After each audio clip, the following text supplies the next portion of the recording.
Hello बच्चों, कैसे हो? First class. तो चलिए नया चैप्टर स्टार्ट किया जाए, इलेक्ट्रोमैग्नेटिक इंडक्शन। EMI क्या? Electromagnetic induction. तो नाम से ही क्लियर है, देख रहे हैं ना?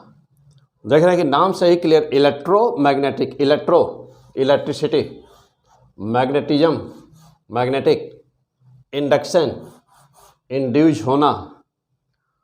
तो पीछे आप पढ़ चुके थे इलेक्ट्रोस्टैटिक इंडक्शन, पढ़े थे ना? इलेक्ट्रोस्टैटिक इंडक्शन में क्या था कि production of the charge on any uncharge body due to the other charge body, पढ़े थे। और वहाँ पर क्या हुआ करता था, Q डैश बराबर minus Q in the bracket 1 minus 1/K। क्या पढ़े थे वहाँ पर? Q dash equal to minus Q 1 minus 1/K। ये क्या था? ये क्या था? Induced charge. ये क्या था? Inducing charge, inducing charge. और ये क्या था? Dielectric constant, dielectric constant. तो ये आप पीछे आप लोग पढ़ चुके हैं, इलेक्ट्रिक फील्ड एंड पोटेंशियल वाले चैप्टर में पढ़े हैं ना। यहाँ पर आ रहा है इलेक्ट्रोमैग्नेटिक इंडक्शन। तो आइए इसका क्या मतलब हुआ, इलेक्ट्रोमैग्नेटिक इंडक्शन। तो इसकी पूरी हिस्ट्री यह है, जानते हो ओरस्टेट ना, 1820 में इन्वेंशन किया। क्या इन्वेंटेड? किसका आविष्कार किया इन्होंने? Invented magnetic effect of current, magnetic effect of current. इसकी हिस्ट्री यह है कि ओरस्टेड नामक साइंटिस्ट ने, जानते हो कि 1820 में सबसे पहले देखा कि कहीं पर भी यदि करंट फ्लो कर रही है तो उस किसी भी वायर में यदि करंट फ्लो कर रही हो तो उसके कारण उसके चारों तरफ मैग्नेटिक फील्ड प्रोड्यूस हो जाती है। ठीक, 1820। इसके बाद Biot Savart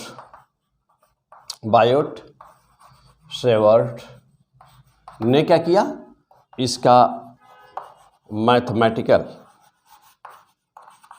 mathematical value determine किया। इसकी मैथमेटिकल वैल्यू यानी कि इसकी न्यूमेरिकल वैल्यू क्या, इन्होंने केवल ये बताया, ओरस्टेड ने केवल ये बताया कि हाँ ऐसा होता है जब कहीं पर भी किसी भी करंट कैरिंग कंडक्टर के चारों तरफ मैग्नेटिक फील्ड उत्पन्न हो जाती है। ओरस्टेड ने दिया उसका मैथमेटिकल फार्मूला कि वह वैल्यू कितनी होती है, उसकी न्यूमेरिकल वैल्यू और उसकी दिशा क्या होती है। ये देने वाला साइंटिस्ट था बायोट सेवर्ट्स ना, ये अमेरिकन साइंटिस्ट थे दोनों। अच्छा, अब इसके बाद क्या हुआ? अब इसके बाद ये हुआ बेटा कि दो साइंटिस्ट का नाम यहाँ पर आएगा। कौन कौन ना? तो दो साइंटिस्ट, पहला माइकल फैराडे।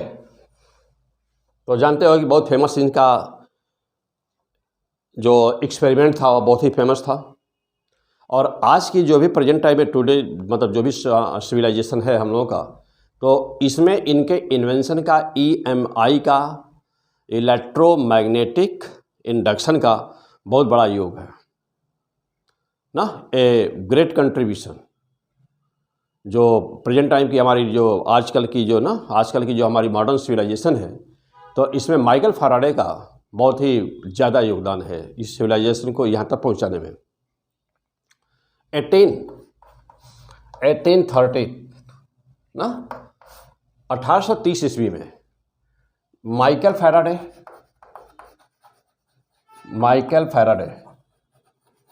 ये महान साइंटिस्ट, इन्होंने ही फैराडे कांस्टेंट दिया था। इलेक्ट्रोलाइसिस वाला चैप्टर जो है केमिस्ट्री में, इलेक्ट्रोलाइट, तो फैराडे कांस्टेंट वही वाले ये माइकल है। तो माइकल फैराडे ना, तो इन्होंने क्या कहा? इन्होंने कहा कि वह न्यूटन के लॉ से ज़्यादा प्रेरित रहे होंगे। हाँ, हमको जो लगता है तो न्यूटन्स लॉ की भी रिएक्शन है सेम एंड अपोजिट रिएक्शन। तो जो बायो-सेवर्ट्स का लॉ था, यानी कि जो ओरस्टेड का एक्सपेरिमेंट था, जो ओरस्टेड का एक्सपेरिमेंट था, जो बायो-सेवर्ट्स का लॉ था,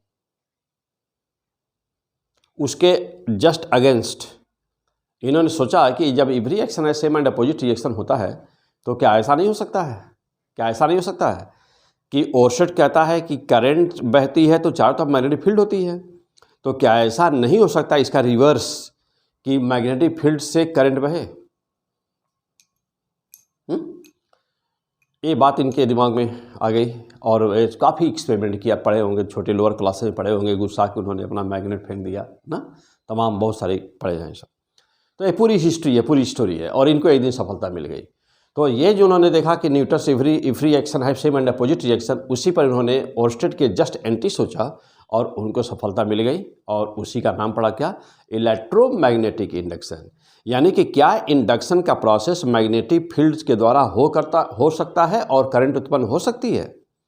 क्या इंडक्शन का प्रोसेस, यानी कि EMI, इलेक्ट्रोमैग्नेटिक इंडक्शन, तो क्या यह इंडक्शन का प्रोसेस, इंडक्शन का मतलब ही होता है कहीं पर भी इंड्यूस होना फील्ड का, तो क्या इंडक्शन हो सकता है? किसके द्वारा? किसके द्वारा? मैग्नेटिक फील्ड में इंडक्शन क्या हो सकता है? और क्या यह इलेक्ट्रिसिटी यानी कि करंट उत्पन्न हो सकती है? तो अब पहले देखो, इस पर दिया दिमाग लगाया इन्होंने कि क्या इंडक्शन हो सकता है, किसके द्वारा? मैग्नेटिक फील्ड के द्वारा। और क्या इलेक्ट्रिसिटी प्रोड्यूस हो सकती है, यानी कि 1 नंबर पे ये सोचा, 2 नंबर पे सोचा, वो 3 नंबर पर ये सोचा, 1 2 3। क्लियर? तो induction due to magnetism of electricity, this is called electromagnetic induction, and the scientist first thought about this, the scientist was Michael Faraday। उसी समय इसी के जस्ट एक पैरेलल एक्सपेरिमेंट एक साइंटिस्ट और कर रहा था, 1830 ईस्वी में ही कर रहा था, दोनों अमेरिकन थे। दोनों अमेरिकन थे। कौन? Joseph Henry. तो जोसेफ हेनरी भी एकदम बिल्कुल यही एक्सपेरिमेंट एक ही समय 1830 में इन्होंने भी किया था, 1830 में जोसेफ हेनरी ने भी किया था, यही एक्सपेरिमेंट था। ओके, तो ये था इलेक्ट्रोमैग्नेटिक इंडक्शन। यानी अब ये होता क्या है, कैसे होता है, इसका रूट काज क्या है, तो इसके लिए हमको स्टेप बाय स्टेप आपको एक एक चैप्टर पूरा करते चले जाना है। आपने मैग्नेटिक इफेक्ट पूरा किया, फिर आपने मैग्नेटिज्म पूरा किया, और अब आप पूरा करने जा रहे हैं इलेक्ट्रोमैग्नेटिक इंडक्शन। ये पहला एपिसोड अभी मैं शुरू कर रहा हूँ, ठीक। तो इलेक्ट्रोमैग्नेटिक इंडक्शन, फिर इसके बाद आप पूरा करेंगे LCR सर्किट। और जैसा कि मैं बताया हूँ कि इस पर 3-4 टेस्ट होने हैं पूरे मैग्नेटिज्म के, और पूरे मैग्नेटिज्म के जितने भी न्यूमेरिकल्स एपिसोड्स होंगे सब कुछ आपको अच्छी तरह से तैयार कर लेना है। तो फिलहाल अब आगे चलिए, इसमें आगे बढ़ा जाए। तो 1830 में ही यही एक्सपेरिमेंट ना, 1830 में बिल्कुल ही यही एक्सपेरिमेंट किसने किया था? जोसेफ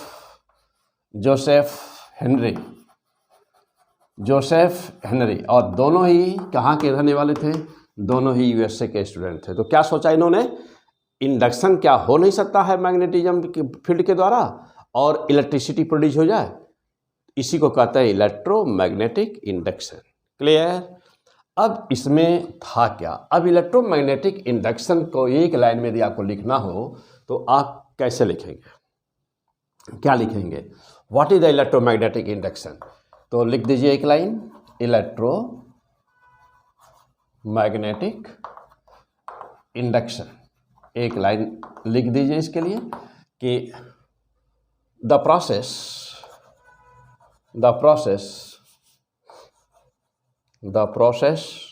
of production, या ऐसे ब्रैकेट में लिख दिया वहीं पे induction, the process of induction या production of electric current due to change in flux, due to change in magnetic flux, magnetic flux is called induction process, is called electromagnetic induction, means EMI. तो this is called EMI. एक बार फिर से ध्यान दें, electromagnetic induction है ही क्या?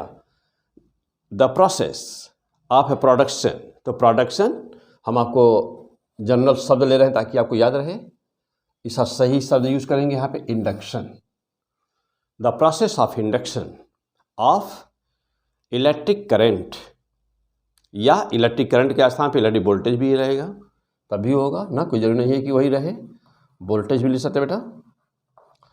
तो electric current और electric voltage due to change in the magnetic flux is called electromagnetic induction. और it was first given bye,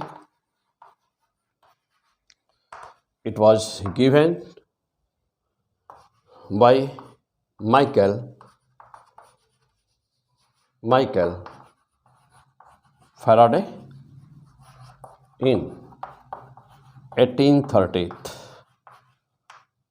clear? 1830 में माइकल फैराडे के द्वारा इसका इन्वेंशन किया गया. श्रेय इन्हीं को जाता है. जोसेफ हेनरी ने भी काम किया था. हेनरी जो यूनिट है वो उन्हीं के रिस्पेक्ट में है. क्लियर हो गया बेटा? यहाँ तक पहुँच गए? क्लियर हो गए? चलिए, अब ये हुआ कैसे और होता क्या है. तो मोस्ट इम्पॉर्टेंट चैप्टर, अच्छी तरह से तैयार करेंगे आप इस चैप्टर को. अभी यह बेसिक है इंफॉर्मेशन, अभी पहले शुरू हो रहा है चैप्टर. आइए, हाँ बेटा, अब क्या हुआ? तो माइकल फैराडे ने ये देखा. ओके, तो सबसे पहले क्या हम लोग और कर लेते हैं कि एक लाइन और पहले लिख दिया जाए कि मैग्नेटिक फ्लक्स क्या होती है बेटा, क्योंकि बार बार ये शब्द आएगा, पहले देख लिया जाए इसको भी.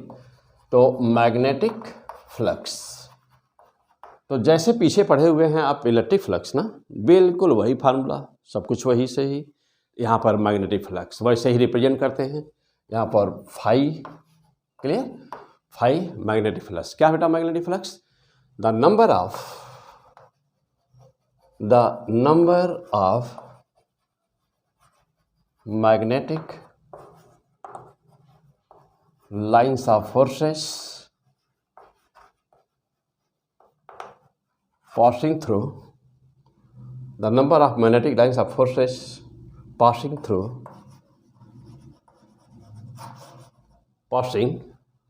the number of magnetic lines of forces passing through any surface is called magnetic flux. बिल्कुल वही डिफिनेशन, सब कुछ वैसे है. जानते हो कि यदि यह कोई सरफेस हो, कोई एक सरफेस मान लिया जाए, है ना, और मैग्नेटिक लाइंस ऑफ फोर्सेज ऐसे पास कर रही हो, इस तरह से पास कर रही हो.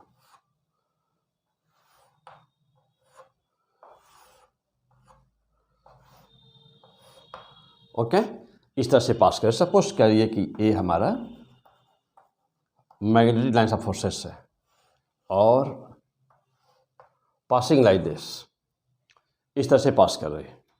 ए बी एरिया, ये एरिया है ना, एरिया है ए. इस पे एरिया पर डाला गया परपेंडिकुलर, ये है बी. एरिया पर डाला गया परपेंडिकुलर बना रहा है एंगल थीटा. तो बी का कंपोनेंट इस दिशा में क्या हो जाएगा? B cos theta. तो कहीं पर भी मैग्नेटिक फील्ड या मैग्नेटिक फील्ड का वह कंपोनेंट जो एरिया पर डाले गए परपेंडिकुलर की दिशा में हो. ओके, इन दोनों का और एरिया का प्रोडक्ट क्या कहलाता है? Magnetic flux. जानते हैं, number of line passing through any surface area. तो देयरफॉर फाई बराबर कितना हुआ बेटा? देखो, यह क्या है? B cos theta. ओके, और ये पूरी एरिया मान लीजिए ए है, तो आप क्या लिख सकते हो, बी ए इंटू बी कॉस थीटा, या इसी को आप ऐसे लिखते हैं, कैसे, 5 बराबर बी डॉट डी एस लिखते हैं ना, 5 बराबर बी डॉट डी एस, जहाँ पर नॉर्मल, डी एस क्या है, नॉर्मल वेक्टर, नॉर्मल वेक्टर, 5 बराबर बी डॉट डी एस या बी ए कॉस थीटा, मीन्स ये थीटा किसके बीच का एंगल होगा। तो ध्यान दीजिए, हमेशा सरफेस पर डाला गया परपेंडिकुलर और मैग्नेटिक फील्ड के बीच का एंगल होगा, ये बात कभी ना भूलें। यहाँ पे ध्यान दीजिए थीटा क्या है, तो theta equal to angle between vector D S and B, vector B, तो vector D S and vector B के बीच का एंगल है, ठीक, थीटा, ओके। तो this is the flux, unit क्या है इसका, so much weber, W B ऐसे लिखेंगे, पूरा क्या नाम है, वेबर, आई। और आगे नोट करिए फास्ट, तो यह चीज़ आप वहाँ पर भी पढ़े हैं, इलेक्ट्रोस्टैट में पर पढ़े हैं, यहाँ पर थोड़ा सा उसका रिवीजन, वहाँ पर देखे होंगे कि बहुत ही गॉस थ्योरम वगैरह वहाँ पर है ना, तो किसी फ्लक्स से कैसे पास करिए, बहुत ही मोस्ट इंपॉर्टेंट चैप्टर है वहाँ, इलेक्ट्रिक फील्ड एंड पोटेंशियल। नहीं पढ़े हो तो अच्छी तरह से जाके पीछे पढ़ डालिए, सब हो गया। चलिए और आगे, अब ए मैग्नेटिक फ्लक्स क्या होता है, अब आ जाइए।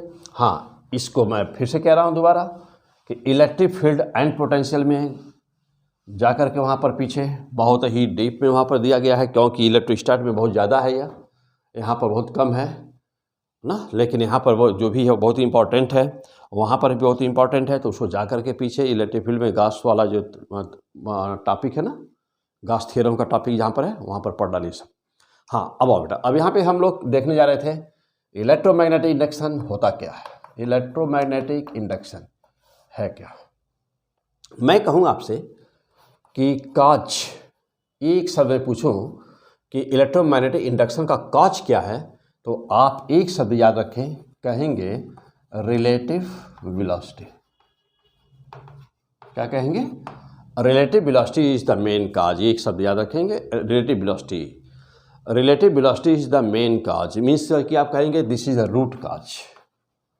Root cause of induction. Induction का रूट कॉज क्या है, रिलेटिव वेलोसिटी, ठीक, किससे किसके बीच, बिटवीन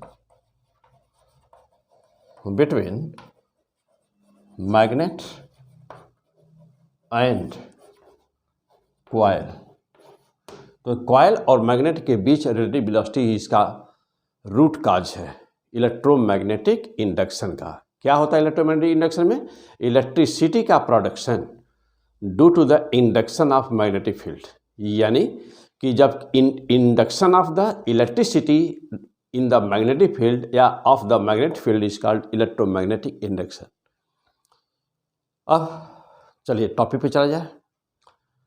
ओके, तो माइकल फैराडे के एक्सपेरिमेंट में एक्चुअली हुआ क्या था, सपोज करिए उन्होंने क्या किया, गुस्सा करके फेंका अपना मैग्नेट, हुआ, सब लोअर क्लास में आप हिस्ट्री पढ़े हैं, कहानी पढ़े हुए हैं ना, तो मैं यहाँ पे कहानी नहीं लेता बेटा। चलिए, ये था इनका एक एक्सपेरिमेंट,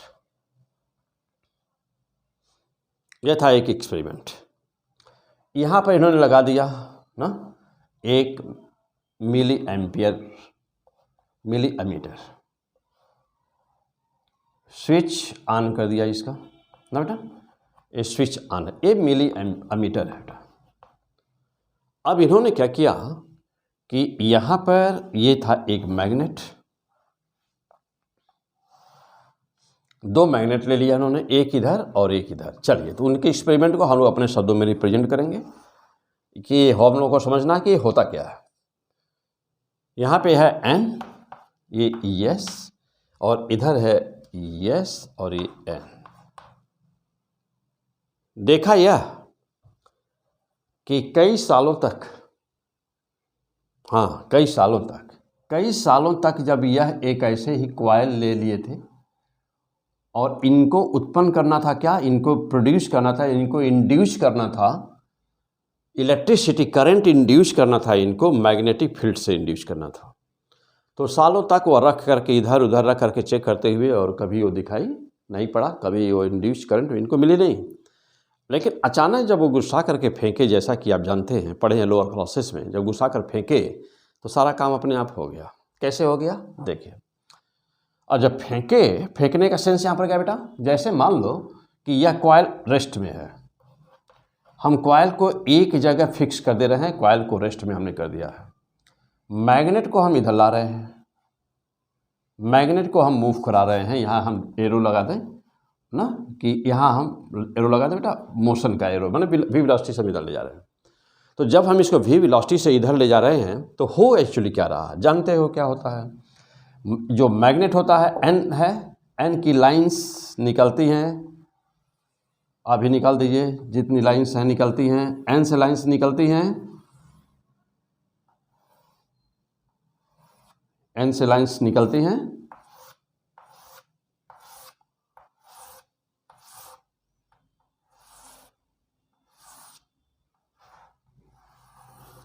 ओके, एन से लाइंस बेटा निकल रही हैं, देखिए ऐसे।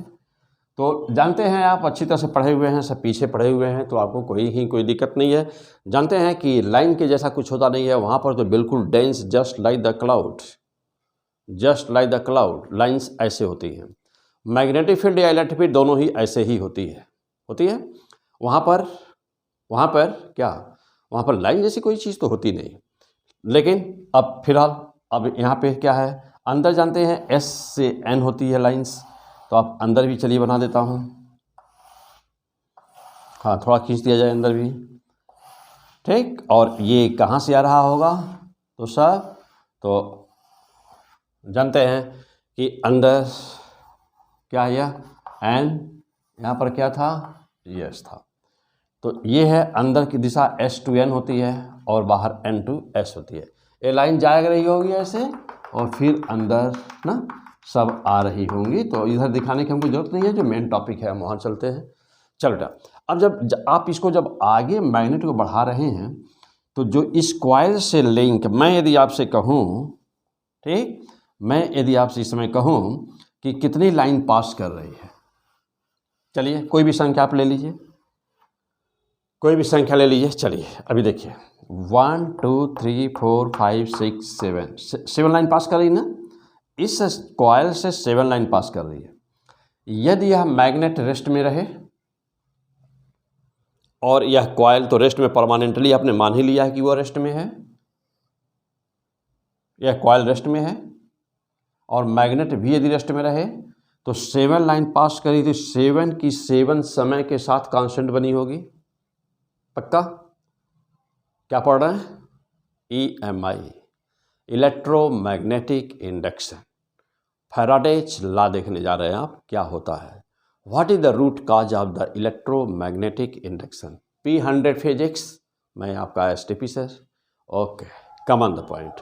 अब यहाँ पे क्या हुआ बेटा, देखो ये लाइन सभी जा रही हैं, पास कर रही हैं, एन से निकलने वाली सभी लाइन से सब हैं। थोड़ा बना दीजिए आ जाए इसको ना, हाँ जल्दी आप भी मेरे साथ बनाते रहिए, समझते रहिए पॉइंट को समझते रहिए सब कुछ, ठीक। चलिए, तो अभी हम लोगों ने कितनी संख्या इनका माना था, 1 2 3 4 5 6 7। For example, only for example taken here 7 lines, okay. चलिए अब आप इस मैग्नेट को आगे बढ़ाइए तो देखिए, यदि यह रेस्ट में है और यदि यह भी रेस्ट में है तो पक्का है कि 7 की 7 लाइंस हैं। लाइंस जितनी भी हों उसको फाई कहते हो, तो फाई का मान कांस्टेंट बना हुआ है, तो डेल्टा फाई बराबर क्या हुआ है, 0 है, यानी कि कोई चेंजिंग नहीं है। तो जब कोई चेंजिंग नहीं है तो यहाँ पर जो मिलीमीटर लगाए हुए हैं आप ना, इसमें डिफ्लेक्शन भी 0 है, कोई करंट वगैरह नहीं मिल रही है, नहीं मिल रही है एकदम, हाँ कुछ नहीं मिला, रखने से नहीं कुछ मिला। फिर क्या किया, हाँ बोलिए जल्दी, फिर क्या किया। अब इसको यदि हम लोग आगे बढ़ाएं तो अब जा देखिएगा, जब जो लाइन अभी बाहर से निकल जा रही थी, जब आप मैग्नेट को आगे लाएंगे तो यह वाली जो लाइन है अब अंदर आ जाएगी, थोड़ा और आगे लाएंगे तो ये लाइन भी अंदर आ जाएगी। तो 7 के बाद 8 हो गया, 9 हो गया। अच्छा ऊपर देखिए, यह भी लाइन अंदर आ जाएगी, ये भी लाइन अंदर आ जाएगी, जो दूर है ये भी लाइन अंदर आ जाएगी। तो 3 इधर दिख रहा है और 2 इधर, 5 लाइन तो हमको साफ दिख रही जो अंदर आ जाएंगी। और यदि 5 लाएंगे तो और लाइनें अंदर आती चली जाएंगी। यदि हम इसको, तो during the motion of the magnet, जब तक हम इस मैग्नेट को इधर ला रहे हैं, during the motion of the magnet, जब तक हम इस मैग्नेट को इधर ला रहे हैं, ओके, तब तक इसमें परिवर्तन हो रहा है, फ्लक्स की संख्या में परिवर्तन हो रहा है। जब तक परिवर्तन हो रहा था तब तक हुआ क्या ना, जब तक यह मैग्नेट मोशन में था, मीन्स कि till the magnet was in motion, till the magnet was in motion, जब तक यह मैग्नेट क्या मोशन में था, तब तक इसमें डिफ्लेक्शन, तुरंत ये निडल घूम गई, तब तक इसमें यस करंट बहना शुरू हो गई। दिशा क्या, हम लोग किस दिशा में करंट बहेगी ये सब बाद में डिस्कस किया जाएगा। अभी तुरंत इसमें करंट बहना शुरू हो गई। ओके यानी, और ज्यों देखा माइकल फैराडे ने ऐसा हुआ, मिली अमीटर में डिफ्लेक्शन आया, उनके खुशी का ठिकाना नहीं था, क्योंकि 1830 ईस्वी की बात है, 1830 ईस्वी की बात है, जब भारत गुलाम था अंग्रेज़ों का, है ना। 1830 यानी कि 1857 की जो क्रांति हुई थी, मंगल पांडे वाला मेरठ में जो स्टार्ट हुआ था, वो भी नहीं हुआ था अभी हाँ, तो उस समय की बात है बेटा, ठीक है। तो उस समय की बात है। तो उस समय तो जब हमारे यहाँ गुलाम था भारत, तो अमेरिका वाले ये खोज रहे थे, और हम भारत के लोग क्या कर रहे थे, आपस में एक दूसरे से लड़ रहे थे, है कि नहीं। वो भी नहीं लड़ रहे थे, अधीनता में थे, लड़ेंगे क्या। हाँ चलो आ जाओ फिलहाल। हाँ फिजिक्स का टॉपिक है बेटा, EMI, इलेक्ट्रोमैग्नेटिक इंडक्शन। उस समय 1830 ईस्वी की बात है कि फैराडे इस पे काम कर रहा था। अमेरिका आज क्यों है और हम कहाँ पे हैं। ओके कमान फिलहाल। तो चलिए देखो बेटा, तो हुआ क्या कि जब तक यह मैग्नेट मोशन में था, जब तक यह मैग्नेट मोशन में था, तब तक यहाँ पर करंट क्या हो रही थी, करंट कॉइल में बह रही थी। मैग्नेट को ज्यों रोका, करंट शून्य हो गई। मैग्नेट को ज्यों रोका, मैग्नेट की मोशन को ज्यों रुका मैग्नेट, करंट I बिकम्स 0। तो जब यह मोशन में था, यानी कि मैग्नेट इन मोशन, देखो बेटा, magnet in motion, magnet in motion, तो क्या हुआ, I मिला कि नहीं मिला। मैग्नेट स्टॉप, देखना बेटा, मैग्नेट स्टॉप, तो क्या मिला, I शून्य हो गया। और ज्यों ही ना, तुरंत क्या हुआ, जब मैग्नेट को उधर किए, यानी कि जब उल्टे दिशा में जब मैग्नेट को घुमाना शुरू किए, तो देखे कि करंट अपना डायरेक्शन क्या करी, चेंज कर दी। तो direction change, direction of velocity change, देखना बेटा, direction of velocity, direction of velocity किसका, ऑफ मैग्नेट चेंजेज। तो क्या हुआ, करंट ना, फास्ट आप नोट करते हैं सब कुछ। तो current changes its direction also, current changes its direction also. तो करंट ने भी अपने डायरेक्शन को क्या कर दिया, चेंज कर दिया। ओके, यानी कि पहले क्लॉकवाइज बह रही थी तो एंटी क्लॉकवाइज बहना शुरू कर दी। एंटी क्लॉकवाइज बह रही थी यदि मान लो पहले, तो क्लॉकवाइज हो गई। क्या पढ़ रहे बेटा, इलेक्ट्रोमैग्नेटिक इंडक्शन। तो चूंकि यह कॉइल रेस्ट में था और मैग्नेट के आगे पीछे जाने से ही ऐसा हो रहा था। मैग्नेट जब कॉइल के पास आया तभी करंट, दूर जा रहा है तभी करंट पास आ रहा है, तभी करंट दूर जा रहा है, तभी करंट। इसका मतलब क्या हुआ कि there is a velocity between the magnet and coil. Okay, यानी कि दोनों के बीच एक सापेक्ष गति है। तो what is the root cause of the electromagnetic induction? What? Relative velocity between coil and magnet. अब फिर देखा फैराडे ने कि मैग्नेट को यदि रेस्ट में कर दें और इसको लेके जाए तो वही सेम रिजल्ट आया, या इसको रेस्ट में कर दें, मैग्नेट को स्टॉप कर दें, जगह रोक दें, रेस्ट में रहे, और कॉइल को आगे ले जाएं या पीछे ले जाएं, तो देखें कि सेम वही रिजल्ट आया। मीन्स कि यह इफेक्ट यह नहीं शो करता है कि इस बात पर नहीं डिपेंड करता है कि कौन मोशन में है। जैसे डॉपलर इफेक्ट ना, जैसे डॉपलर इफेक्ट होता है ना, symmetric and asymmetric Doppler effect, ठीक वैसे ही यहाँ पर भी फैराडे का बिल्कुल एकदम एनालॉग उसी का। तो माइकल फैराडे मीन्स जो EMI है, तो EMI इलेक्ट्रोमैग्नेटिक इंडक्शन प्रोसेस में भी यह इस बात पर नहीं डिपेंड करता कि कौन मोशन में है। यदि मैग्नेट मोशन में है तब भी सेम रिजल्ट, और यदि कॉइल मोशन में है तब भी, यानी कि दोनों के बीच में क्या होना चाहिए? रिलेटिव मोशन होना चाहिए। यदि मैग्नेट पास आ रहा है तब भी वही बात, यदि कॉइल पास आ रहा है तब भी वही बात।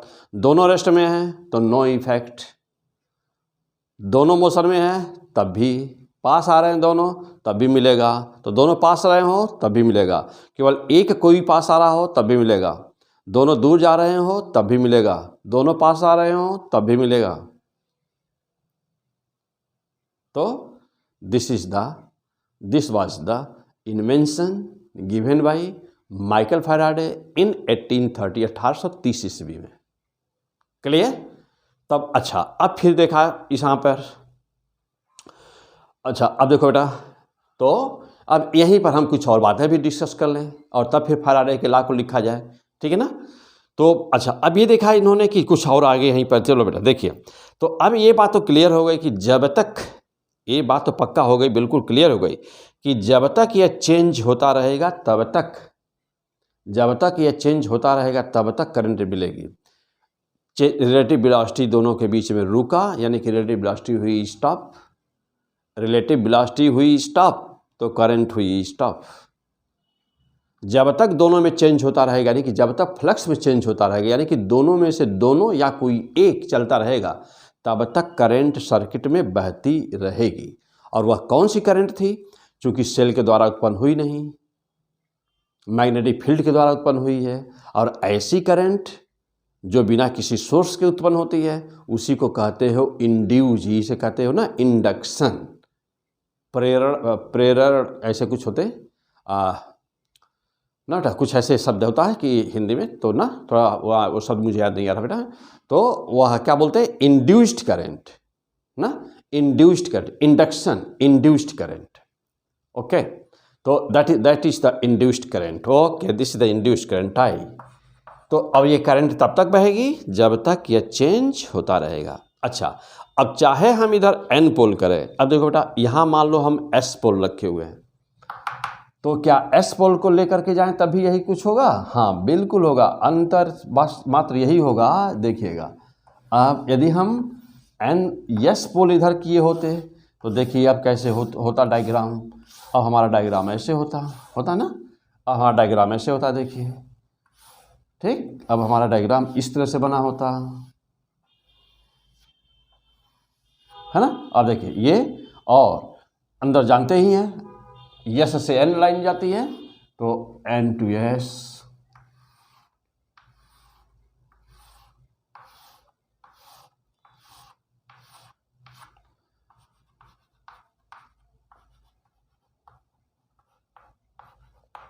क्लियर बेटा। चलिए देखिए, अब तब ये हमारा होता और चेंज होना चाहिए, तो देखिए अब क्या होता, यदि N हम यस को समझ लिए, यदि ये रहा होता तो क्या हुआ होता? By the same way, same process. अब क्या होता? चलिए अब जरा देखिएगा, ये हमारा क्या था? N, यहाँ पर क्या बेटा? ये था हमारा यस, ठीक। अब जरा देखिए, मैं यदि यस को लेके जा रहा हूँ उधर तब भी लाइन से बढ़ेगी, मैं यस को दूर ले जा रहा हूँ तो लाइन से घटेगी, है कि नहीं। देखो दोनों इस यदि एक चाहे हम n को लेकर हम इसे दो मैग्नेट बनाए हैं इसलिए कि एक बार n सामने रख करके देखा जाए, एक बार s को सामने रख के देखा जाए, तो सेम इफेक्ट दोनों में। हाँ, अंतर ये होगा कि यदि इधर वाला ला रहे थे तो क्लॉकवाइज हो रहा था, तो इधर वाला जाएंगे तो एंटी क्लॉकवाइज है, क्योंकि दोनों पोल अलग अलग है ना। तो दोनों जो करंट इंड्यूस करेंगे, अभी हम लोग आगे डिस्कस करेंगे डायरेक्शन क्या होगा ना, तो जो दोनों करंट इंड्यूस करेंगे वो दोनों की दिशाएं अलग अलग होंगी। तो यह पूरे तमाम एक्सपेरिमेंट के बाद माइकल फैराडे ने अपने लॉ को दो पार्ट में बांट दिया। और अब हम लोग हेडिंग डालते हैं फैराडेज लॉ ना। पूरा नाम क्या था? माइकल फैराडे, लेकिन फैराडे फेमस है, तो अब हम नाम उनका वो लॉ लिख दिया जाए कि फैराडेज लॉ। हो गया बेटा, अच्छी तरह से डायग्राम बना लें, फर्स्ट लॉ समझ लें। कोई भी देखो इधर भी यदि पास जा रहा है, रिलेटिव मोशन होना चाहिए। कौन मोशन में है, मैग्नेट है कि कॉइल है, डज नॉट मैटर, क्लियर। और यदि रिलेटिव वेलोसिटी है तो इंड्यूस करंट फ्लो करेगी। आइए और अब आगे, तो अब इसी एक्सपेरिमेंट में, ये तो एक्सपेरिमेंट की एनालिसिस थी कि क्या होता है, कैसे होता है, क्यों होता है। और अब हम लोग जा रहे हैं देखने कि फैराडेज लॉ क्या है। मोस्ट इम्पॉर्टेंट चैप्टर है। और जो आप पढ़ रहे हैं, जो आप पढ़ने जा रहे हैं, ओके, तो आपका दो क्वेश्चन इस चैप्टर से फिक्स है। दो क्वेश्चन आपको इस चैप्टर से फिक्स है और दो आने वाले आगे वाला जो LCR है वहाँ से फिक्स है। यदि आपको पता हो कि हाँ यही आएगा तो फिर वही पढ़ लीजिए, पूरा वीडियो देखने की जरूरत नहीं है। और यदि लगता है कि नहीं ये आपको, यदि आपको पहले से पता हो कि हाँ यही वाला आएगा तो वही खाली पढ़ लीजिए। और यदि ये लगता है कि नहीं मुझे पूरा चैप्टर सीखना चाहिए, और अच्छा कमांड होना चाहिए, चाहे जहाँ से आएगा तो हम सॉल्व कर दें, तो अच्छी तरह से वीडियो को देखिए और लिखिए, समझिए और पढ़िए।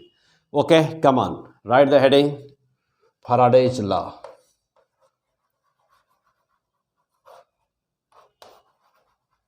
Faraday's law, okay.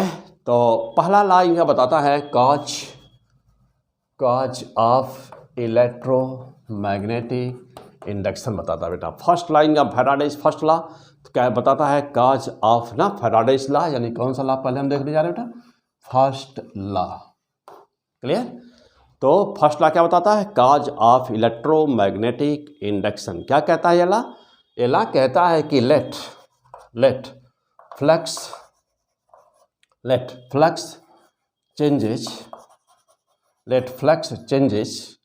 या ऐसे कर दीजिए कि let flux linked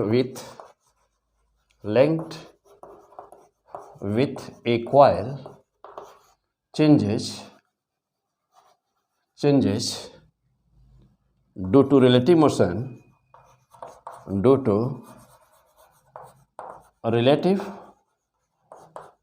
motion or due to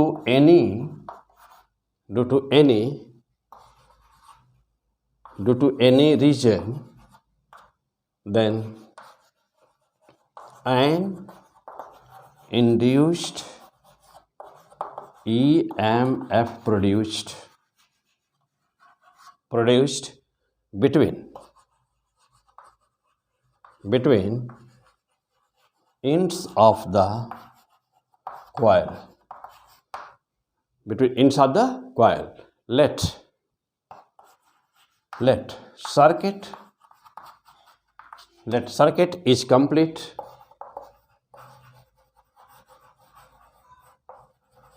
Then current also induced. Okay, this is the law. तो नोट करिए, फर्स्ट फैराडे का पहला नियम क्या कहता है बेटा? First law cause of EMI बताता है। पहला नियम कॉज ऑफ EMI बताता है। और इस कॉज ऑफ EMI क्या हुआ? Relative motion. क्या कहता है लॉ? क्या कहता है कि let flux linked with a coil, किसी कॉइल के से पास करने वाली फ्लक्स ना, let changes due to relative motion, or due to any reason, यानी कि चाहे रिलेटिव मोशन से हो रही हो चाहे किसी भी रीजन से हो रही हो, then an induced EMF produced ना between ends of the coil, coil के दोनों इंड के बीच, लेट सर्किट इज कंप्लीटेड ना। देखो यदि सर्किट कंप्लीट है पूरी ना, is completed, the current also induced, तो कहता है कि करंट भी बहेगी। ईएमएफ तो इंड्यूस होना ही होना है, सर्किट पूरी हो या न हो, सर्किट पूरी हो या ना हो, ईएमएफ तो इंड्यूस होगा, लेकिन यदि सर्किट पूरी है तो करंट भी बहेगी। ओके अच्छा, अब एक बात और कि दिस चेंज यानी कि ऐसे कर दिया जाए कि दिस करंट, और ये जो करंट उत्पन्न होगी, this current will exist till the change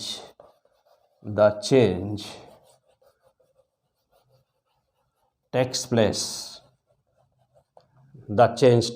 यानी कि जब तक यह चेंज होता रहेगा, द चेंज टेक्स, जब तक यह चेंज होता रहेगा तब तक यह करंट एग्जिस्ट करेगी।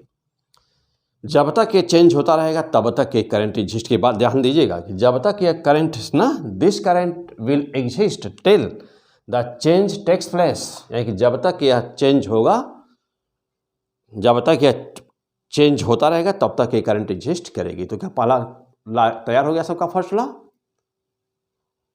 देखिए एक बार फास्ट, क्या, क्यों, कैसे, हो गया। आइए अब हम चलते हैं सेकेंड लॉ पर। हाँ एक बार देख ले लास्ट, हाँ देख लीजिए फैराडेज फर्स्ट लॉ, क्या, क्यों, कैसे, कब तक एग्जिस्ट करेगा?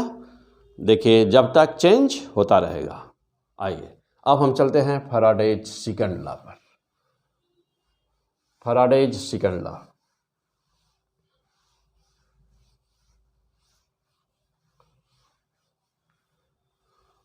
तो फैराडे का सेकंड लॉ क्या बताता है ना, फैराडे का सेकंड लॉ क्या बताता है ये देखा जाए। तो फैराडेज लॉ कौन सा? Second law. तो सेकंड लॉ क्या बताता है? ये बताता है मैग्नीट्यूड ऑफ इंड्यूस्ड EMI, ये मैग्नीट्यूड बताता है ना। बिल्कुल वैसे ही न्यूटन से कितना ज़्यादा प्रभावित थे। अच्छा सोचिए कि न्यूटन का जैसे लॉ, न्यूटन का फर्स्ट लॉ, तो न्यूटन, हाँ बेटा ये शुरू होने जा रहा है, अभी हम लोग न्यूटन लॉ मोशन नहीं पढ़े हो ना फर्स्ट ईयर वाले कोर्स में, तो न्यूटन लॉ शुरू होने जा रहा है जस्ट इसी लेक्चर के बाद, ठीक है। तो यहाँ फर्स्ट ईयर का है, क्योंकि फर्स्ट ईयर का इधर भी फर्स्ट ईयर का भी कोर्स अब आगे बढ़ना है ना, तो फर्स्ट ईयर वालों का अभी न्यूटन लॉ मोशन स्टार्ट होने जा रहा है। अभी वहाँ क्या चल रहा था, स्टार्ट हो चुका है, वहाँ अभी चल रहा था फ्रिक्शन, तो फ्रिक्शन चल रहा है अभी। फ्रिक्शन में अभी कई एपिसोड है न्यूमेरिकल्स है फ्रिक्शन का 2-3-4 लेक्चर आ चुका है बेटा। और वहाँ पर फ्रिक्शन के कुछ और न्यूमेरिकल्स आएंगे वहाँ पर, और न्यूटन लॉ मोशन स्टार्ट हो, प्योर न्यूटन लॉ मोशन। हाँ फिलहाल अभी जहाँ हम लोग हैं, तो अब देखिए न्यूटन से ये कितने प्रभावित थे कि जैसे न्यूटन का लॉ, न्यूटन का फर्स्ट लॉ क्या बताता है? Cause of force. न्यूटन का सेकेंड लॉ क्या बताता है? Magnitude of the force. Newton का थर्ड लॉ क्या बताता है? हाँ न्यूटन का third law direction of the force, यानी कि न्यूटन्स लॉ काज, पहला काज ऑफ फोर्स, दूसरा मैग्नीट्यूड ऑफ फोर्स, तीसरा डायरेक्शन ऑफ फोर्स। ठीक ऐसे ही फैराडे का लॉ क्या बता रहा है? Cause of electromagnetic induction. दूसरा क्या बताता है? Magnitude of electromagnetic induction. और थर्ड लॉ क्या बताता है? डायरेक्शन। ठीक जैसे न्यूटन वैसे ठीक बिल्कुल न्यूटन से इनकी सिमेट्री थी, और न्यूटन के ही नाम पर, न्यूटन के ही काम पर, न्यूटन को ही फॉलो करते हुए इन्होंने इन्वेंशन कर दिया। फिलहाल आ जाओ देखो, तो सेकेंड लॉ, तो magnitude of the electromagnetic induction, यह मैग्नीट्यूड बताता बेटा ना, यह मैग्नीट्यूड बताता। क्या कहता है मैग्नीट्यूड? तो कहता है कि इंड्यूस्ड, देखिए तो ये कहता है क्या, कहता है कि according to this law magnitude of the induced EMF electromotive force कहता है अल्लाह कि जो इंड्यूस्ड EMF प्रोड्यूस हो रहा है दोनों इंड के बीच में, magnitude of induced EMF between two ends of the coil is directly proportional to क्या, proportional to rate of change of magnetic flux, okay. Means क्या कहता है, ये कहता है कि E proportional to delta phi by delta T, rate of change of magnetic flux. Okay बेटा, चलो अब this implies that E equal to any constant के delta phi by delta T. This constant is EMKS system found K equal to 1 and therefore E equal to ना delta phi by delta T, delta phi by delta T. Okay, E equal to delta phi by delta T. This was, keep in mind, यहाँ minus इन्होंने नहीं दिया था Faraday ने केवल magnitude दिया था, इनको डायरेक्शंस का पता नहीं था फैराडे को, ठीक है ना। इनको यहाँ डायरेक्शन माइनस होगा, यह माइनस फैराडे को कतई पता नहीं था, बिल्कुल ही पता नहीं था। हाँ, अब एक बात और थी कि यह डेल्टा फाई, अब इसको लिखने का तरीका क्या था बेटा, E बराबर D phi by D T, E equal to D phi by D T. अच्छा, अब जा देखिएगा, अब ये फाई हमेशा याद रहे कि जो यहाँ पे आप डेल्टा फाई बराबर डी फाई निकालोगे ना, तो ये हमेशा ही phi two minus phi one होगा। क्या होगा, ये हमेशा ही phi two minus phi one, यानी कि final flux minus initial flux आप करेंगे, क्लियर। तो this is the crystal clear concept of the Faraday's law. Third law was not given by the Faraday. तो यदि कहा जाए आपसे कि इलेक्ट्रोमैग्नेटिक इंडक्शन का फर्स्ट लॉ, तो फैराडे का पहला नियम, इलेक्ट्रोमैग्नेटिक इंडक्शन का सेकेंड लॉ, फैराडे का दूसरा नियम, इलेक्ट्रोमैग्नेटिक इंडक्शन का थर्ड लॉ, तो वो दिया किसने, लेंज ने, क्लियर। तो फिलहाल अब आ जाइए, यहीं पर लेंज लॉ भी ले लिया जाए, तो हो गया बेटा, यहाँ तक हो गया। अब एक बात और ऐसा ध्यान करेंगे कि हाँ, ये नोट हो गया सब कुछ, देखिए जल्दी, डेल्टा फाई कैसे रखोगे, phi two minus phi one, keep in mind this line always, phi two minus phi one. चलो,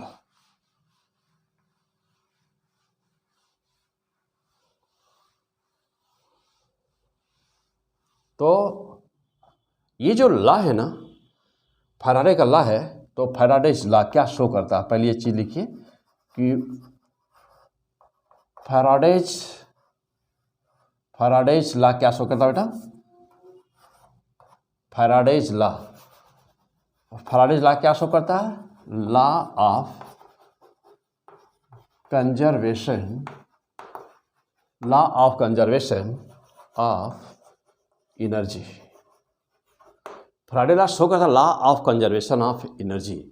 तो यदि भी कहा जाए कि इलेक्ट्रोमैग्नेटिक इंडक्शन का फर्स्ट लॉ, तो क्या कहिएगा, first law of Faraday, means कहेंगे आप कि first law of Faraday.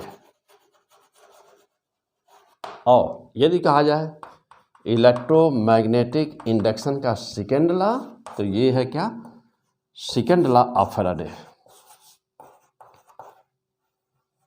Second law of Faraday, okay. और यदि कहा जाए कि इलेक्ट्रोमैग्नेटिक इंडक्शन का ना थर्ड लॉ, तब क्या कहिएगा, लेंज लॉ, तब आप लेंज लॉ नाम यूज करेंगे। नोट करिए, लाइन नोट करिए।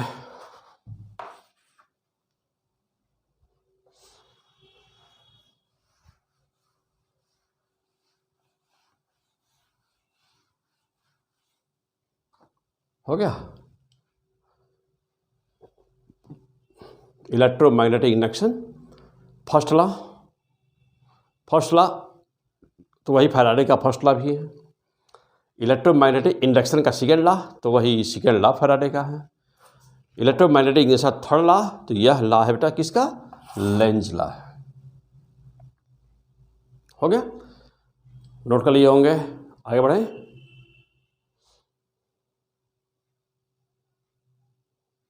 हो गया। आइए अब चलते हैं हम थर्ड लॉ पर। तो दो लॉ तो हमने देखिए, फैराडे का फर्स्ट और सेकंड तो देख लिए। अब चलते हैं लेंज लॉ क्या है।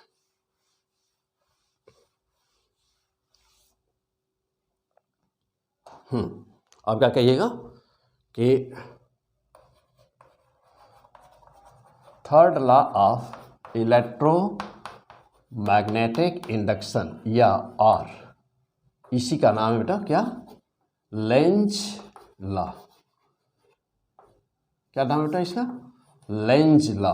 ओके, लेंज लॉ या third law of electromagnetic induction. अब आके लिखिए क्या बताता है, ये क्या बताता है, तो ये बताता है थर्ड लॉ क्या बताता है, डायरेक्शन ऑफ इंड्यूस्ड करंट किस दिशा में बहेगी वह यह बताता है। चलिए अब क्या हुआ, अकॉर्डिंग टू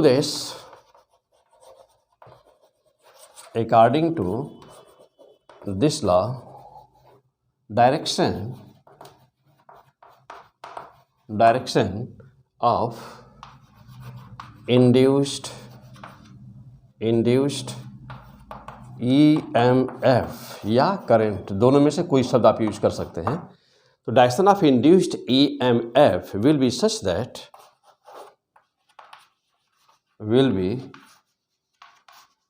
दैट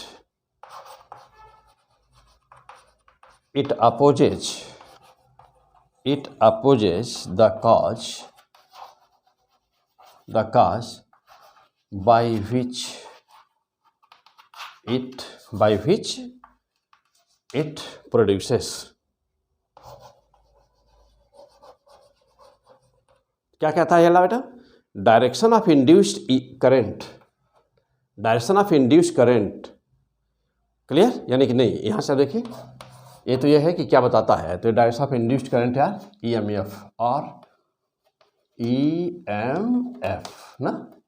हाँ, ये क्या कहता है बेटा, ये लॉ क्या कहता है, यहां से है, according to this law direction of induced EMF या करंट क्या कह रहा, will be such that it opposes the cause by which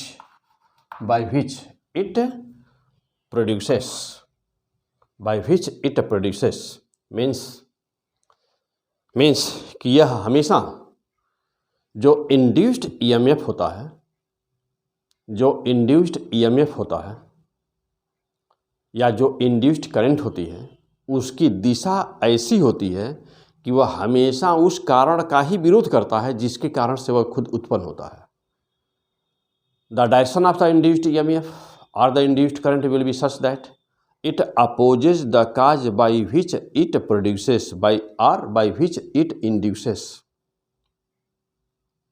कारण क्या था, रूट काज क्या था इंडक्शन का, रिलेटिव वेलोसिटी। तो इसकी दिशा कैसी होगी, इसकी दिशा ऐसी होगी कि वह अपोज करेगा, एक अलग से ब्रैकेट में लिख दीजिए कि इसकी दिशा ऐसी होगी, direction will be such that, यदि शॉर्ट में कहना चाहा जाए तो डायरेक्शन ना विल बी सच दैट, यानी कि डायरेक्शन ऐसा होगा, direction will be such that it opposes relative velocity, यानी इसका डायरेक्शन ऐसा होगा कि यह रिलेटिव वेलोसिटी का विरोध करेगा। पक्का, फर्स्ट क्लास, मजा आ गया। तो ये है EMI। तो फर्स्ट लॉ इलेक्ट्रोमैग्नेटिक इंडक्शन का फर्स्ट लॉ, इलेक्ट्रोमैग्नेटिक इंडक्शन का सेकंड लॉ, इलेक्ट्रोमैग्नेटिक इंडक्शन का third law, root cause of the electromagnetic induction, किसने इसका इन्वेंशन किया, क्यों किया, कब किया? सब तैयार हो गया? अपने आप से क्वेश्चन पूछिए और अपने आप को आंसर दीजिए। हो गया? चलिए, तो हाँ हो गया होगा, पक्का हो गया होगा। यहाँ सब लोग पहुँच गए होंगे। तो लेंज लॉ क्या था बेटा? ठीक, अब आ जाइए अगला पॉइंट। हाँ, एक बार देख लें फिर से, नोट कर लीजिए। बेसिक थियरी बेटा पहला लेक्चर है, EMI का पहला लेक्चर इंट्रोडक्शन। सारी चीज़ें अभी आगे आने वाली हैं। इंट्रोडक्शन, शुरुआत यहीं से होती है।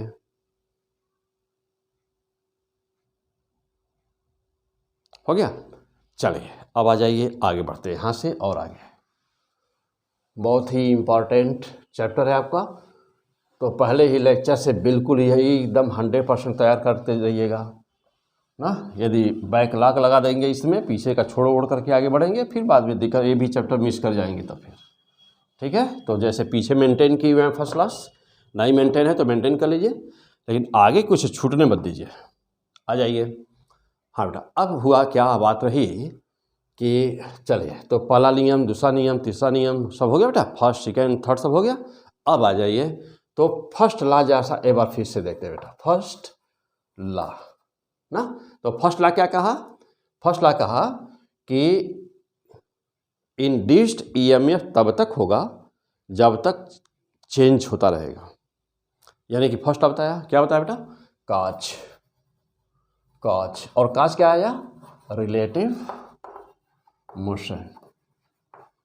ओके, और induced EMF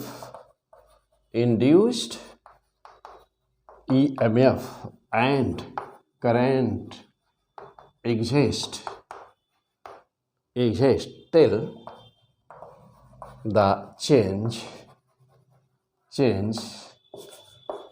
takes place। Okay, यानी कि जब तक चेंज होता रहेगा, till the change takes place, जब तक चेंज होता रहेगा तब तक करंट बहती रहेगी। तो this was the key point of first law. Second law का की पॉइंट क्या था बेटा? सेकेंड लॉ क्या बताता था ना? मैग्नीट्यूड ना ऑफ इंड्यूस्ड EMF, ये सेकेंड लॉ बताया। और क्या इसके अनुसार क्या था बेटा? E बराबर delta phi by delta t, या क्या phi two minus phi one upon T2 minus T1, या d phi by D t. ये पहला था, मैग्नीट्यूड बताता है ना ये बेटा, मैग्नीट्यूड बताता है। और थर्ड लॉ क्या बताया? Third law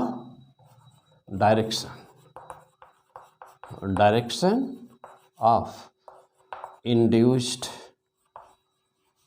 EMF। इसका मतलब ये हुआ कि यदि सेकेंड लॉ को अब हम लिखना चाहें E बराबर, तो डायरेक्शन चूंकि अपोजिट दिखाना है तो लिख देंगे, हाँ लगाएंगे माइनस, और तब लिखेंगे क्या? D phi by D T.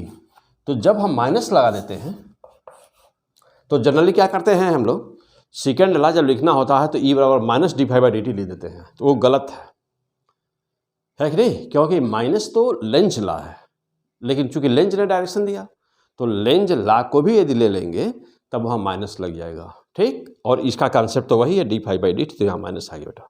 ठीक है ना, यानी कि जब माइनस लगा दोगे तो डायरेक्शन भी हम लोग इसमें ले चुके हैं। तो यह किसका लॉ हो गया? दोनों का कंबाइंड लॉ हो गया ना। तो लेकिन इसी को क्या कहते हो? इसी को कहते हो third law of the induction. तो third law of the induction में, third law of the induction किसके द्वारा दिया गया? लेंज के द्वारा, या फैराडे के द्वारा नहीं दिया गया। यहाँ तक पक्का? कहीं कोई डाउट, कोई कन्फ्यूजन? नो? आगे बढ़ते हैं। अब आगे, यहाँ से आगे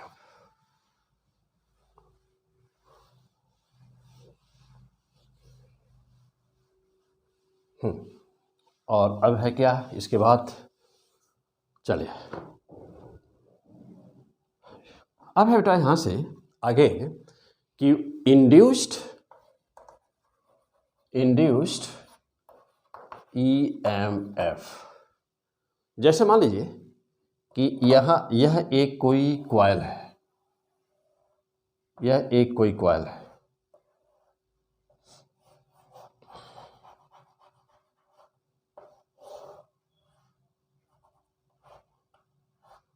suppose this is a coil, okay, this is a coil,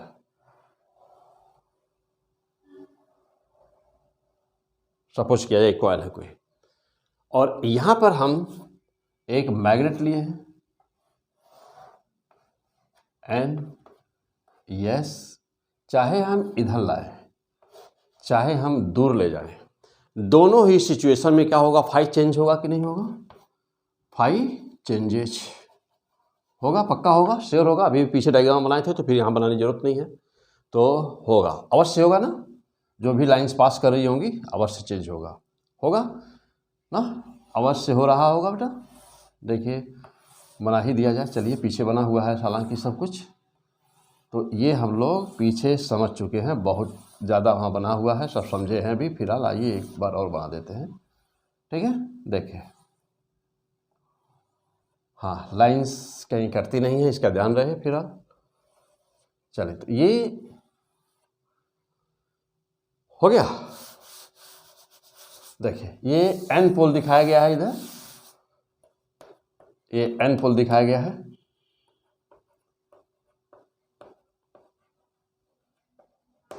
ठीक। और अंदर क्या है सब कुछ ये पता है आपको, पीछे पढ़ चुके हैं सब। देखिए तो अब हम इधर ला रहे हैं तभी चेंजिंग, पीछे ले जा रहे हैं तभी चेंजिंग। फ्लक्स की संख्या में परिवर्तन, फ्लक्स की संख्या में परिवर्तन क्या होगा बेटा, होना है ना, फ्लक्स की संख्या में परिवर्तन होना है, परिवर्तन होगा, चेंज होगा। और यदि मैग्नेट हमारा रेस्ट में, दोनों रेस्ट में है, यदि रिलेटिव मोशन नहीं है, यदि रिलेटिव मोशन नहीं है तो नहीं होना है, ठीक, तब नहीं होना है। अब तो देखो, अब एक बात दे देखिएगा, यदि ये हमारा की ओपन है, यदि ये ओपन है तो इंड्यूस्ड ईएमएफ ई तब भी होगा कि नहीं, चाहे सर्किट ओपन हो। अब देखिए नंबर 1 पे आ जाइए, आइदर सर्किट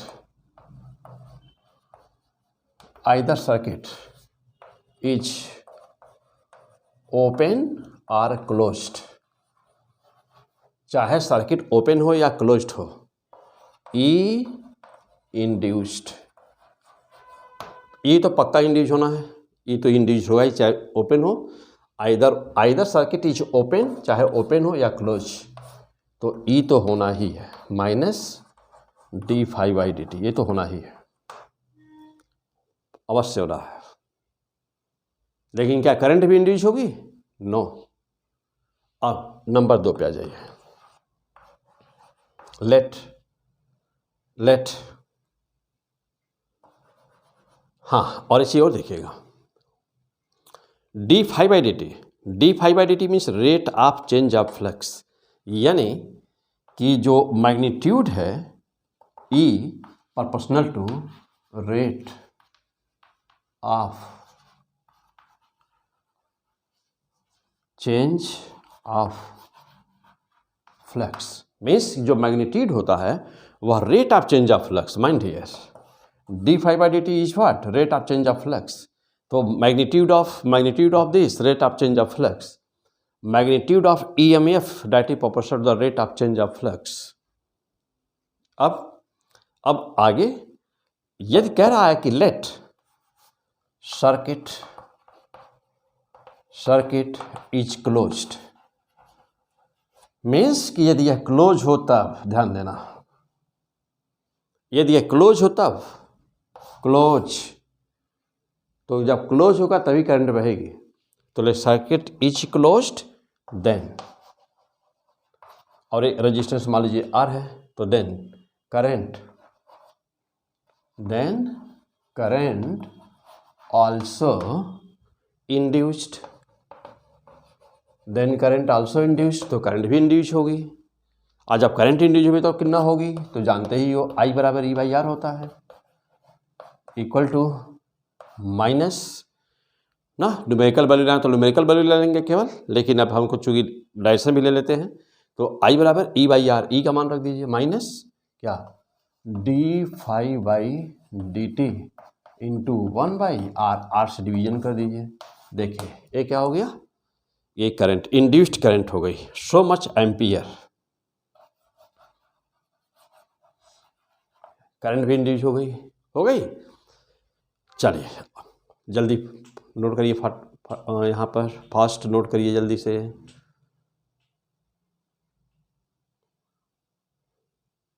कर लिया, दो बातें क्लियर हुए आप, यानी कि इंड्यूस्ड ईएमएफ जो ईएमएफ होगा वह इस बात पर डिपेंड नहीं करेगा कि सर्किट ओपन है कि क्लोज है। ईएमएफ तो हर हाल में इंड्यूस होगा। बात रही करंट की, करंट तभी इंड्यूस होगा जब सर्किट कंप्लीट होगी। और करना क्या होगा, जो इंड्यूस्ड ईएमएफ आया होगा उसमें आप रेजिस्टेंस R से डिवीजन कर दीजिएगा, डिवाइड कर दिया, आपकी वैल्यू निकल जाएगी, किसकी, करंट, इंड्यूस्ड करंट की वैल्यू आ जाएगी। अब सवाल ये हुआ कि इसमें से कौन रेट ऑफ चेंज पर डिपेंड करेगा, कौन रेट ऑफ चेंज पर डिपेंड नहीं करेगा। तो सिंपल सी बात है, d∅dt दोनों में है। तो यदि वहाँ टाइम है, जिस फार्मूले में टाइम आएगा वह चीज़ें रेट ऑफ चेंज पर डिपेंड करेंगी। टाइम का मतलब ही है क्या, रेट ऑफ चेंज। जिस में टाइम आएगा तो वह किस पर डिपेंड करेगा, रेट ऑफ चेंज पर डिपेंड करेगा। चलिए अगला पॉइंट, अब इंड्यूस्ड चार्ज क्या होगा। 2 नंबर हो गया बेटा, 3 नंबर पे आ जाइए, ये हम मिटा देते हैं, ठीक। अब आप 3 नंबर पे आ जाइए।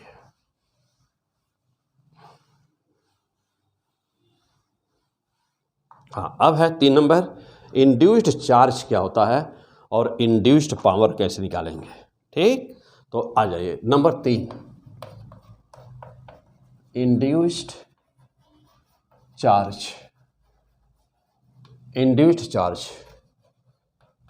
Q कैसे निकालेगा। तो जानते हो कि Q बराबर होता है I इंटू डेल्टा टी, वही टाइम इंटरवल जितने टाइम इंटरवल में चेंज हुआ है। तो Q बराबर क्या हो गया, I का मान तो अभी निकाला गया है, माइनस क्या आया था, d∅dt था ना, इंटू 1/R, ये तो I का मान हो गया, इंटू डेल्टा टी, तो डेल्टा टी dt है तो dt ले लिया है, dt से कैंसिल, तो Q बराबर minus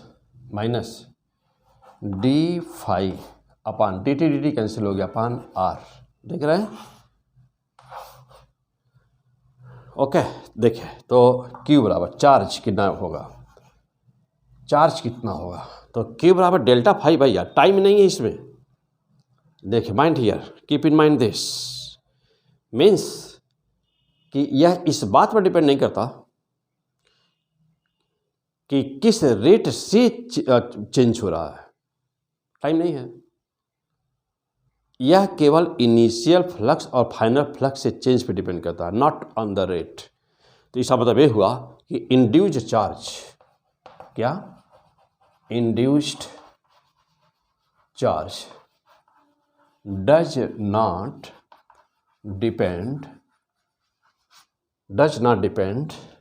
on the rate of flux, does not depend on the rate of change of flux, does not depend on the rate of change of the flux, it only depend on, लिखिए कि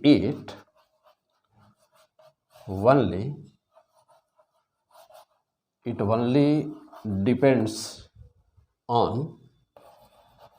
only depends on initial and final value of flux phi means कि यह केवल depend करेगा किस पर, delta phi पर, only depends on delta phi. तो चार्ज जो है सीधे शब्दों में लिखिए कि जो इंड्यूस्ड चार्ज आया ना, ओनली डिपेंड